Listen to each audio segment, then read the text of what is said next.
Hoje, na classe de jovens, estudaremos a lição de número 12 e, a nosso convite, o pastor Magno Lessa irá ministrar a aula. Os meus irmãos que estão me assistindo por meio do YouTube, deixaremos o subsídio aqui na descrição do vídeo, como sempre, e pedimos o vosso apoio. Não se esqueça de curtir, não se esqueça de comentar e, se não for inscrito, inscreva-se em nosso canal. Um abraço muito especial aos irmãos da Ferramenta EBD. Não estou ministrando a aula essa semana porque já recebi as novas lições e estamos trabalhando para que a conferência EBD aconteça dentro dos conformes e com antecedência você receba os materiais das próximas lições. Os irmãos que não são alunos da Ferramenta EBD e querem conhecer esse instrumento extraordinário, o link também está aqui na descrição do vídeo. Não perde tempo não, clica aqui antes da aula e vai conhecer. Bons estudos, meus irmãos, e até a lição de número 13 e o próximo trimestre, em nome de Jesus. Olá, tudo bem? Bom, chegamos aqui à lição de número 12, que tem por título Perseverando na Doutrina de Cristo. E agora nós vamos então embarcar nessa importante lição. O texto principal está em Tito capítulo 2, versículo de número 10, que diz assim: não defraudando, antes mostrando toda a boa lealdade, para que em tudo sejam ornamento da doutrina de Deus, nosso Salvador. O resumo da lição diz assim: para herdar a salvação, o crente precisa perseverar na doutrina de Cristo até o fim. Logo, nós vamos ver aqui a necessidade de perseverar, a necessidade de observar os ensinamentos de Jesus, de andar de acordo com a ética do reino de Deus. Quais são, então, os objetivos para a presente lição? O primeiro será mostrar a importância da doutrina diante de um mundo imoral. Infelizmente, vivemos em um mundo imoral. O segundo, compreender que o crente deve andar segundo os mandamentos de Jesus, observar os mandamentos, analisar os mandamentos, internalizar os mandamentos e praticar os mandamentos. E em terceiro lugar, conscientizar da importância de olharmos para nós mesmos e fazer aqui uma análise introspectiva para ver se estamos de fato obedecendo ao mandamento de Cristo Jesus. Muito bem, então a nossa introdução diz assim: na lição deste domingo estudaremos a respeito da doutrina de Jesus Cristo. A palavra doutrina aqui traz a ideia de ensino. Logo, a proposta da lição é ensinar sobre o ensino de Jesus Cristo. O que Cristo nos ensinou, o que Cristo quer para a sua igreja, o que Cristo quer para você, jovem. Ela é a base que sustenta a igreja e toda a doutrina cristã. A igreja está fundamentada sobre Cristo e, portanto, o seu ensinamento é a base da igreja e da doutrina cristã. Diz respeito sobre aquilo que cremos, sobre aquilo que acreditamos. Veremos alguns dos principais ensinos de Jesus e também a necessidade do crente olhar para si mesmo, vivendo assim em constante vigilância e oração. Muito bem, dito isso então, vamos aqui agora para o nosso tópico de número 1, que tem por título Diante de um Mundo Imoral. E o subtópico primeiro diz a moralidade cristã. Olha só o que a revista propõe. Precisamos compreender o significado de ética e moral. Antes da gente fazer aqui uma análise sobre o ensinamento de Cristo, a pergunta é: o que é ética e o que é moral? A lição define da seguinte maneira: o termo moral vem do vocabulário latino, ou seja, do vocábulo latino mos, e do adjetivo moralis, e significa costume ou uso. Já a expressão ética vem do grego ética, de éteos, de étheos, cujo sentido é aquilo que se relaciona com o caráter. Bom, numa pronúncia grega, a expressão ética é ética, e que vem de étheos. Então, segundo a lição, traz a ideia de aquilo que se relaciona com o caráter. A partir destas duas definições, moral enquanto costume, enquanto ação, enquanto uso, E já ética, enquanto aquilo que se relaciona com caráter, nós temos que a ética, portanto, trata mais do aspecto teórico e estuda a respeito do que é certo e do que é errado. Enquanto a moral lida diretamente com a prática do certo e do errado, do certo e do bom. Então, para ficar claro aqui a nossa definição, ética está mais relacionada aos princípios que rege a moral. A ética está mais voltada para a ideia de estudo a respeito do que é certo e do que é errado. Quando nós olhamos, por exemplo, para a filosofia e fazemos uma análise à luz da história, percebendo que ao longo da história surgiram vários filósofos que discutiram a ética, que refletiram teoricamente sobre princípios a respeito do que é certo e do que é errado. Por exemplo, Aristóteles, Platão. Já no período moderno, nós temos alguns também que discutiram a ética, John Stuart Mill, Jeremy Bentham, Immanuel Kant, que pensaram teoricamente sobre aquilo que é certo e errado. Já a moral está diretamente relacionada com a ação, ou seja, com o ato de agir, certo ou errado, de abraçar o que é bom e aquilo que não é. Nesse sentido, então, a ética cristã e a moralidade cristã, elas são determinadas pelo próprio Deus, que, à semelhança dele, são imutáveis. Por exemplo, Immanuel Kant, quando escreve a sua crítica da razão prática, ele propõe uma ética sem que ele leve em conta Deus. Isso porque durante o período da modernidade, os filósofos, sobretudo iluministas, estavam se distanciando mais e mais da religião. Então, Immanuel Kant busca pensar uma ética em que não apela para Deus e a sua palavra. Mas para o cristão, o que é a ética? A ética, ela é pautada, ética e moral, ou seja, os princípios teóricos que regem o que é certo e o que é errado. E o ato de agir de maneira certa ou errada propõe e vem do próprio Deus. A moral e a ética cristã vêm do próprio Deus. Logo, o que é determinado sobre o certo e o errado para o cristão é aquilo que está na palavra de Deus. A nossa reflexão ética, ou seja, a reflexão teórica e o ato de agir, ele está pautado na Bíblia Sagrada. O cristão norteia a sua conduta, norteia as suas ações por meio das Escrituras. É ela que vai determinar o nosso padrão ético, é ela que vai determinar a nossa ação moral. É o próprio Deus que determina ao cristão, porque Deus é a excelência moral. Deus é o absoluto naquilo que podemos falar sobre bondade, por exemplo. Logo, estamos próximos a Deus quando praticamos a bondade, quando agimos ou buscamos agir de acordo com a palavra de Deus. Então, a moralidade cristã diz respeito ao nosso comportamento diante do mundo, diante da sociedade, mas comportamento este que é pautado nas Escrituras.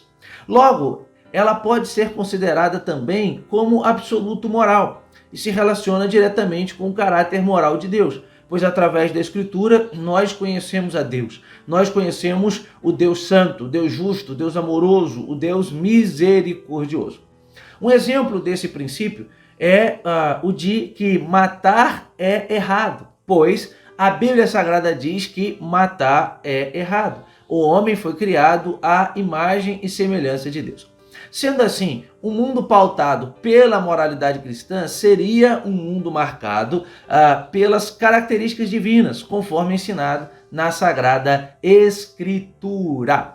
É interessante que Agostinho, um dos teólogos da igreja, quando ele pensa sobre este assunto e desenvolve ali a ideia da cidade de Deus, né? Fazendo um contraponto, uma diferença entre os homens que vivem na cidade de Deus, que são regidos pela moralidade cristã, pelos princípios do Evangelho, e os homens que vivem a cidade dos homens, ou seja, que não é regido pelo Evangelho, que não é regida pela palavra de Deus. Agostinho diz que o ideal da cidade, a cidade precisa ser regida pela palavra de Deus, porque a moralidade cristã vai propor a conduta correta, tá? Bom, então, o segundo subtópico diz assim, o mundo imoral. E de fato, nós vivemos um mundo imoral, um mundo onde não há moralidade. Nós vivemos um mundo onde o relativismo ele é presente, né? Não há certo, não há errado, tudo é relativo. Mas quando nós olhamos para a Bíblia Sagrada, a Bíblia nos ensina que tudo não é relativo, que há um absoluto, e esse absoluto é o próprio Deus. Então, falando do mundo imoral, a lição diz que Jesus afirmou que os homens amaram mais as trevas do que a luz, infelizmente. Inclinados ao seu pecado, abandonaram a Deus. Paulo diz isso em Romanos capítulo 1. Amaram mais o mundo do que o próprio Deus. E Deus então o sujeitou às suas próprias paixões. Em 1 João capítulo 5, versículo 19, o texto afirma que sabemos que somos de Deus e que o mundo está no maligno. O apóstolo parece generalizar, mas isso se dá porque ele quer indicar a gravidade que a sociedade está, o quão afundada no seu pecado a sociedade está, o quão grave e sério o tema precisa ser tratado. Por exemplo, Matthew Henry, no seu comentário, afirma que a humanidade está dividida em dois grandes partidos ou domínios. Um pertence a Deus e um que pertence à maldade ou ao maligno, e sobre os que estão sob o domínio do maligno. Matthew Henry afirma que eles estão unidos pela natureza, diretriz e princípio maligno, e estão unidos em uma cabeça.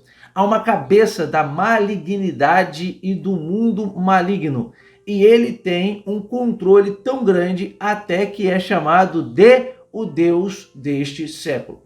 Este sistema maligno é contrário à palavra de Deus. Esse sistema maligno vai de encontro à palavra de Deus e seu povo. Esse sistema maligno não segue os princípios morais divinos, portanto, é um mundo imoral. E Paulo nos convida a ser diferente do presente mundo. Quando Paulo escreve a sua carta aos Romanos, capítulo de número 12, versículo 2, Paulo diz assim: e não vos conformeis com este mundo, mas transformai-vos pela renovação do vosso entendimento. A palavra mundo ali, ela pode ser traduzida por século, como algumas traduções fazem. Pode ser traduzida por mundo. Logo, Paulo está dizendo, ou por era, como algumas traduções fazem. Então, Paulo está dizendo, não conformem com este mundo, isto é, não conformem com a presente era, com o presente século. O mundo de Paulo já era um mundo imoral, já era um mundo promíscuo, já era um mundo onde os valores estavam corrompidos. E o cristianismo então vem para ir de encontro a esses valores. O mundo que nós estamos vivendo também, os valores cristãos vão de encontro aos valores do mundo. Vivemos um mundo imoral e compete à igreja, que é a representante de Deus aqui na terra, representante do reino de Deus na terra, anunciar de alto e bom som as escrituras, a moralidade cristã, tá? Para este mundo mau, para este mundo corrompido. Amém? Bom, o subtópico 3 traz a seguinte afirmação: o cristão diante de um mundo imoral. Como que nós, enquanto cristãos, vamos agir dentro desse mundo? Como que nós vamos agir neste mundo? E aí a lição diz que João afirma que muitos enganadores entrarão no mundo. E, infelizmente, na época de João, isso já era uma realidade. E hoje essa realidade se intensificou. Muitos enganadores estão no mundo, com a principal característica de não confessarem que Jesus Cristo veio em carne. João chama esses que não confessam de anticristo, tá? Anticristos. Anticristo ali em João é todo aquele que não confessa que Jesus veio em carne, que nega de fato a encarnação de Jesus. E neste mundo que nós somos os nascidos de Deus, estão e são desafiados a vencer. Então note, nós temos de um lado um grupo de indivíduos que negam veementemente, enganadores, que afirmam que Jesus não vem em carne, ateus, zombadores, gente que despreza, que zomba do evangelho e dos evangélicos, E do outro lado, nós, que fomos nascidos de Deus, que nascemos de novo, e portanto somos conclamados, desafiados a anunciar o evangelho, uma vez que nós somos desafiados a vencer esse mundo mal. Lembra que o próprio João diz: jovens, sois fortes. Vos escrevo exatamente porque vocês têm vencido o maligno. Existe força na juventude, existe vigor na juventude. E nós, como jovens, precisamos abraçar essa moral cristã e mostrar para o mundo que nós somos diferentes, que quem rege a nossa conduta é a palavra de Deus e não os valores que estão presentes no mundo. Logo, diante de tão grande desafio, qual deve ser a minha postura, a sua postura? Qual deve ser a postura do cristão em um mundo imoral? O próprio João, em sua segunda carta, oferece a resposta a essa questão. Ele afirma que o crente não pode retroceder para que não perca o galardão. O crente precisa avançar, o crente precisa perseverar. O texto ainda diz que o crente não deve prevaricar, que é o mesmo que não ultrapassar os limites estabelecidos pela doutrina.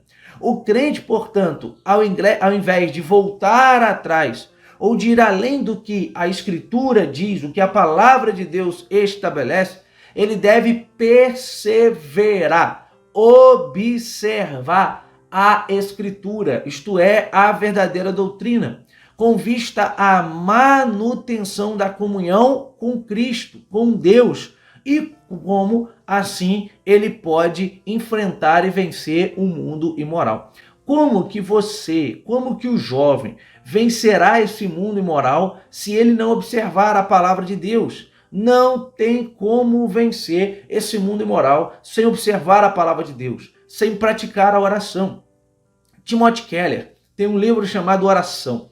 É um belíssimo livro e eu conclamo a você que está nos ouvindo ler esse livro. Leia Oração, do Timothy Keller. E ele diz então que a oração é dar continuidade a uma conversa iniciada por Deus através das Escrituras.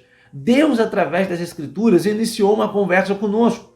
Deus mostrou o ideal que ele tem para a sua igreja, o ideal que ele tem para o seu povo. Só é possível, portanto, você enfrentar o mundo mal se você souber o que Deus fala nessa conversa. Se você, portanto, conversar com Deus lendo a Escritura e conversar com Deus orando, rasgando a sua alma, praticando uma disciplina espiritual importantíssima que é a oração. Se entregar a Deus em oração, falar com Deus em oração.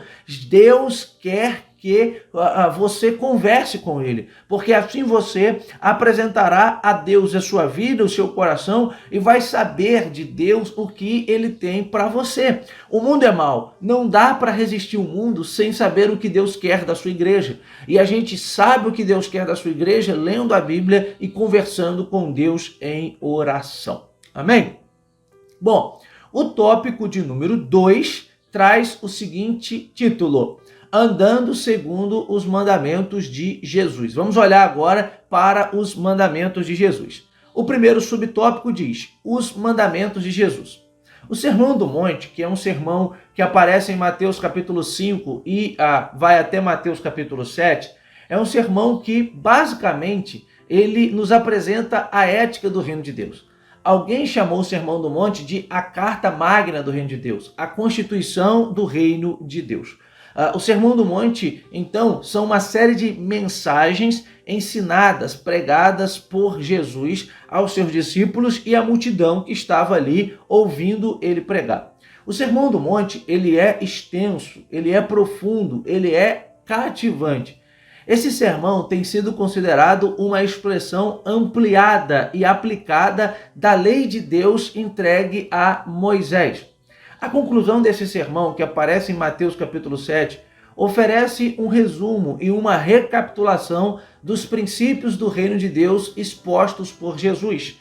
O que Jesus quer para nós? Princípios do reino, nós encontraremos no Sermão do Monte. também chamado de Sermão das Bem-aventuranças.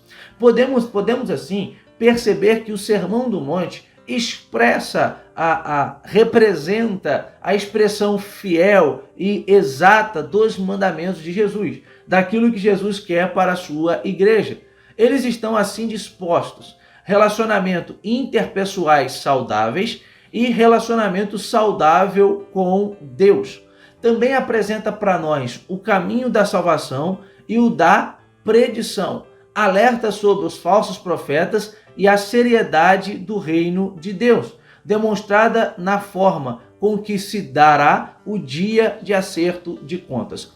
Logo, o Sermão do Monte, ele vem a nos propor a ética do reino de Deus. Vai nos mostrar como que a gente se relaciona horizontalmente, isto é, com o nosso próximo, com o nosso irmão, e também vem mostrar como devemos nos relacionar verticalmente, isto é, com Deus. Mostra qual é o caminho que Jesus propõe para a sua igreja. Ali está exemplificado o que Jesus quer para a sua igreja. Portanto, ali estão os pontos pelos quais os mandamentos de Jesus são identificados e podem ser compreendidos. O que Jesus pensa a respeito do dinheiro está ali. O que Jesus pensa a respeito do adultério. O que Jesus pensa a respeito do dar e receber. O que Jesus pensa a respeito do amor ao próximo. O que Jesus pensa a respeito de ser bem-aventurado está no Sermão do Monte. Eu te convido então a fazer uma exposição do Sermão do Monte na sua igreja. Se você é o líder de um departamento, se você é ali o líder dos jovens e pode propor isso, proponha isso, traga isso à mesa, traga isso à baila, uma exposição do Sermão do Monte ao grupo de jovens. Conclame os seus jovens a estudar o Sermão do Monte. Se reúna com esses jovens semanalmente para discutir, para pensar, para refletir sobre aquilo que eles aprenderam no Sermão do Monte. Faça isso. Faça um grupo de estudo do Sermão do Monte. Se você não tem como fazer isso presencial, faça isso de maneira online, né? Se reúna com os jovens ali online e proponha o estudo do Sermão do Monte. E assim eu tenho certeza que esses jovens vão aprender sobre aquilo que Jesus quer para a sua igreja. Qual é o segundo subtópico aqui então? Mandamentos santificadores. Jesus foi mestre por excelência. De fato, ele foi um grande mestre, um grande rabino, que inclusive a Bíblia dirá que ele não ensinava como os fariseus, mas ele ensinava como alguém com autoridade, ao ponto de até os servidores dos fariseus reconhecerem a sua sabedoria. Jesus ensinou por palavras, mas ele não lançou palavras ao vento, ele não apenas disse palavras, porque não adianta nada falar com palavras e não mostrar com a vida. Jesus foi alguém que ensinou com palavras, mas exemplificou com a vida. Jesus falou sobre o ato de servir, a importância do serviço, o ato de servir, mas ele então pegou uma bacia com água, pegou uma toalha e foi lavar os pés dos seus discípulos para que ele pudesse ensinar os seus discípulos sobre o que é servir. Jesus ensinou sobre oração, dizendo que os seus discípulos deveriam orar, que os seus discípulos deveriam clamar a Deus, ter uma vida de oração, mas ele se retirou ao monte, subiu ao monte para orar. No Getsêmani, ele se retirou para orar. Então Jesus não apenas falou, Jesus exemplificou com as suas ações aquilo que ele havia ensinado com palavras. Alguém disse certa vez que palavras ensinam e que exemplos arrastam. Aqui vai uma boa lição para você. Evangelho não é só teoria. Evangelho é prática também. Evangelho é a união da teoria com a prática. É ensinar sobre oração e orar. É falar sobre oração e gastar tempo em oração. Então, por meio dos sinais que operou na presença dos discípulos, ensinando aos discípulos princípios que são eternos. Nós temos a chamada oração sacerdotal. Que texto bonito, que texto fantástico. Jesus orando, falando ao Pai a respeito de seus discípulos. A lição diz que Jesus pediu ao Pai para que seus discípulos fossem santificados aonde? Na palavra, pois a palavra é a verdade. Nós conhecemos a verdade pela palavra. Nós estamos em um processo de santificação. Nós estamos sendo moldados, trabalhados, melhorados por Deus através do Espírito Santo a cada dia. Nós conhecemos a verdade por meio da palavra. A Bíblia diz, João escreve, conhecereis a verdade vos libertará. Então a referência à palavra de Deus tem uma relação direta com a verdade eterna da doutrina de que Jesus ensinou. E em toda esta oração é possível identificar os aspectos fundamentais desses ensinamentos que são a verdade, que nos transmite a verdade. Na Escritura nós encontramos a verdade. O mundo grita que não há verdade. As pessoas gritam nesse mundo imoral que a verdade é relativa. Cada um tem a sua verdade. E a Bíblia grita ao seu coração que a verdade é o próprio Deus, que a verdade está expressa na palavra de Deus. Logo, o crente que persevera até o fim é o crente que vive a palavra de Deus, é o crente que abraçou a palavra de Deus, é o crente que se compromete com a palavra de Deus, é o crente que se compromete com os mandamentos de Jesus, é o crente que está em oposição a este mundo mal, é o crente que vai de encontro ao mundo mal, é o crente que rema contra a maré. Só é possível enxergar isso de fato se a palavra de Deus estiver no seu coração. Porque enquanto a palavra de Deus não está no coração, não dá para enxergar isso com clareza. Aqueles que não têm Jesus no seu coração, eles são escravos do pecado. Eles acham que estão livres, mas não estão. Eles estão escravizados pelo pecado e, portanto, eles não conseguem enxergar essa realidade. Mas Paulo afirma aos Gálatas que foi para a liberdade que Cristo vos libertou. Em Cristo nós vencemos o pecado. Em Cristo nós estamos libertos do pecado. E com isso, então, com os óculos da palavra, nós conseguimos agora enxergar com mais clareza, de maneira mais nítida, a realidade desse mundo. Bom, o subtópico 3 do tópico 2 diz assim: os benefícios do mandamento de Jesus. Jesus afirmou que aqueles que fazem o que ele ordena são seus amigos. João 14:15. Diante do desafio colocado ao colegiado apostólico, aos apóstolos, Pedro perguntou a Jesus qual seria o ganho deles por deixarem tudo para segui-lo. Ao que Jesus respondeu: 100 vezes tanto, já neste tempo. E ainda acrescentou que no século vindouro a vida eterna. Quer melhor benefício do que esse? Quer melhor honra? Quer melhor prêmio do que esse? É claro que a gente não deve fazer algo para receber. A gente não deve fazer algo para ser salvo. Porque então, entender dessa maneira é praticar a salvação pelas obras. E nós não somos salvos pelas obras. Não somos salvos por aquilo que fazemos. Somos salvos por aquilo que Jesus fez. Somos salvos pela graça. Mas nos santificamos, observamos as suas palavras porque nós somos salvos. E a promessa gloriosa que Jesus faz é nos dar a vida eterna. Quer melhor promessa do que essa? Sendo assim, o crente que ouve e cumpre os mandamentos de Jesus tem a garantia de bênçãos nessa vida e na eternidade. Glória a Deus por isso, né? Glória a Deus por isso. Há uma recompensa às obras de nossas mãos. O crente que cumpre os mandamentos de Deus recebe bênçãos incontáveis, como, por exemplo, não é enganado pelas falsas doutrinas, porque ele observa a palavra de Deus. Ele sabe o que é uma doutrina falsa. Ele sabe o que é uma doutrina verdadeira. O crente que observa segundo a palavra de Deus não é levado segundo a ventos heréticos, mas ele está firmado, fixado na rocha que é Jesus. Ele não é enganado pelo anticristo. Não, ele está pronto a perseverar até o fim. Ele não perderá o seu galardão. Ele manterá a sua comunhão com o Pai, a sua comunhão com o Filho, a sua comunhão com o Espírito Santo. Logo, nesse tempo em que estamos vivendo, nós precisamos voltar para as Escrituras. O ideal da reforma protestante nunca foi tão necessário. Sola Escritura, somente a Escritura. Nós precisamos estudar a Escritura, ler a Escritura, meditar na Escritura e internalizar a Escritura em nosso coração. Tá? Bom, em terceiro e último lugar, o terceiro tópico diz assim: olhando por nós mesmos. Ou seja, nós precisamos também olhar por nós mesmos, tá? Olhar para dentro de nós. Olhai por vós mesmos.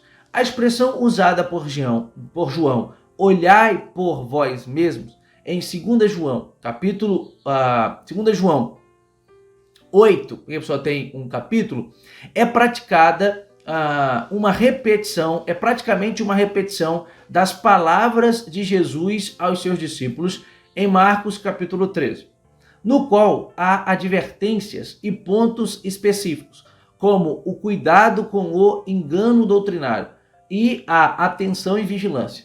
Cuidado com o engano doutrinário é você não ceder às heresias, tá? Cuidado, nesse tempo nós temos visto algumas coisas estranhas dentro do meio evangélico. Cuidado, porque a gente tem que fazer aqui igual os crentes de Bereia, observar segundo a palavra. Cuidado com certos modismos, cuidado com certas afirmações, cuidado com certas músicas que parece ter um tom de piedade, de evangelho, mas na verdade não é. Nesse tempo nós temos visto lobos enganadores, a heresia tem sido presente, infelizmente, né? O amor tem se esfriado, a apostasia tem crescido, tá? Então Jesus nos alerta contra o ensinamento doutrinário herético, tá? E também contra, né? E também a favor aqui de a vigilância atenta, né? Então, Mateus capítulo 26, versículo 41, estão registradas as palavras de Jesus para que Pedro, Tiago e João vigiassem e orassem. Não adianta você vigiar se você não ora. Como que você vai ter força para resistir à tentação se você não ora? Se você não pede ao Espírito Santo essa força? Se você não busca em Deus essa força? Não se sustente na força do seu braço, não. Né? Assuma a sua dependência de Deus. Assuma a sua fraqueza. E ao assumir a sua fraqueza, clame a Deus. Paulo, que escreveu quase metade do Novo Testamento, ele assumiu a sua fraqueza. Paulo diz assim: o bem que eu quero fazer eu não faço, mas o mal que eu não quero, este eu faço. Nós falhamos, nós pecamos, porque se você disser que não tem pecado, você é mentiroso. A Bíblia diz, 1 João afirma que se dissermos que não temos pecados, somos mentirosos. Mas graças a Deus que se confessarmos os nossos pecados, Ele é fiel e justo para nos perdoar. Glória seja dada a Deus por isso. Precisamos então vigiar e orar. Precisamos ter essas advertências claras em nossa mente. Vigilância e oração são duas práticas vitais ao crente que deseja vencer a si mesmo. Há pouco tempo eu terminei de ler um livro chamado Viciados em Si Mesmo.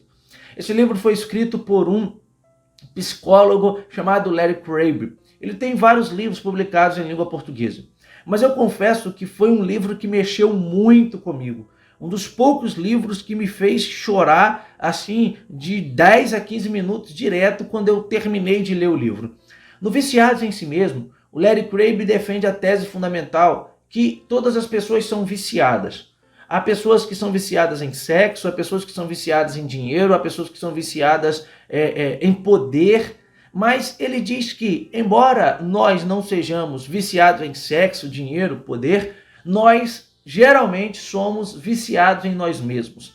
Nós buscamos os nossos próprios interesses, nós se relacionamos com pessoas que de fato são interessantes para nós, que é de maneira sutil que essas coisas tomam conta do nosso coração ao ponto de olharmos para nós mesmos e buscarmos os nossos próprios interesses. E sem perceber, a gente está fazendo acepção de pessoas, sem perceber, a gente está distanciando pessoas de nós e trazemos certas pessoas que possam nos proporcionar atingir os nossos próprios interesses. E ele diz assim: eu também sou viciado. Por vezes a gente estuda porque a gente lá no fundo quer glória para nós mesmos. Queremos ser ovacionados, aplaudidos. E ele diz que isso é um vício que precisa ser liberto. E ele diz que só é possível libertarmos desse vício de nós mesmos quando nós olhamos para a esperança do céu. A esperança da ressurreição nos liberta desse vício, porque faz com que você crucifique, como diz Paulo, o seu eu, elimine ou crucifique o seu ego e entregue a sua vida para Cristo na esperança da vida eterna. Ou seja, para o Larry Crabb, só é possível deixar de ser viciado em si mesmo quando você está crucificado em Cristo, quando você tem a esperança do céu, porque isso faz com que você pare de orbitar em torno de si mesmo e perceber que a vida não é centrada em você, que esse mundo é passageiro, que esse mundo é transitório, que esse mundo é efêmero, que esse mundo passa, e somente olhando para Jesus na expectativa do céu, a gente deixa de lado o vício de nós mesmos. Eu achei brilhante essa colocação do Larry Crabb. De certa forma, todos nós precisamos de libertação de nós mesmos. Todos nós precisamos ter o nosso eu liberto de nós mesmos. Eu estava lendo um outro livro, esse do James K. Smith, chamado Você se torna aquilo que você ama, e ele trabalha dentro de um conceito até um pouco próximo a isso. Ele diz que o amor é uma virtude, como Paulo diz. Ele usa Aristóteles para dizer que as virtudes são hábitos aprendidos e o amor é um hábito. E ele diz que nós adoramos, nós nos tornamos semelhante àquilo que adoramos, àquilo que amamos. E ele diz que o mundo é recheado de liturgias, de ritos, que querem te atrair para esses ritos, para essas liturgias. E o seu coração é inclinado a essas liturgias, é inclinado a se assemelhar a esse mundo. E aí o James K. Smith, ele diz, olha, só é possível ter o nosso coração reorientado no culto, porque no culto é onde a nossa bússola ela é reorientada para Deus. Então a gente precisa tornar hábito as disciplinas espirituais para que a gente não se assemelhe ao mundo, para que a gente não seja idólatra. Tá? Então a gente precisa fazer um exercício de reflexão, de olhar para si mesmo. Em segundo lugar, cuidados pessoais. Paulo advertiu ao pastor Timóteo para que ele redobrasse a atenção no cuidado próprio, evitando assim a própria perdição enquanto trabalhava em salvar os outros. Tá? Então por que a gente deve olhar para nós mesmos? Para a gente praticar o cuidado pessoal. Será que eu tenho agradado a Cristo? Será que eu tenho vivido de acordo com a palavra de Deus? Quando Paulo institui a ceia do Senhor em Corinto, ensina a maneira correta de celebrar, Paulo diz que eles deveriam examinar a si mesmos para saber se eles estavam praticando da maneira certa. Logo a lição diz, Paulo aconselhou a Timóteo ao exercício pessoal na piedade, ou seja, boas práticas espirituais e ao cuidado da doutrina, observar a palavra de Deus. Logo, a lição básica do ensinamento de Paulo a Timóteo é: em um mundo imoral e perigoso como o que nós estamos vivendo, o crente deve ter cuidado de fato com as suas ações, com a sua vida. O crente deve ter os cuidados acima expostos, além de outros, especialmente no que se refere à escolha das companhias e da natureza das conversas pessoais. Pois, como afirma o apóstolo Paulo, não vos enganeis, as más conversações corrompem os bons costumes. Portanto, intencionalmente, dedique-se às boas práticas e às boas companhias, e sob o poder do Espírito Santo, você vence o mundo.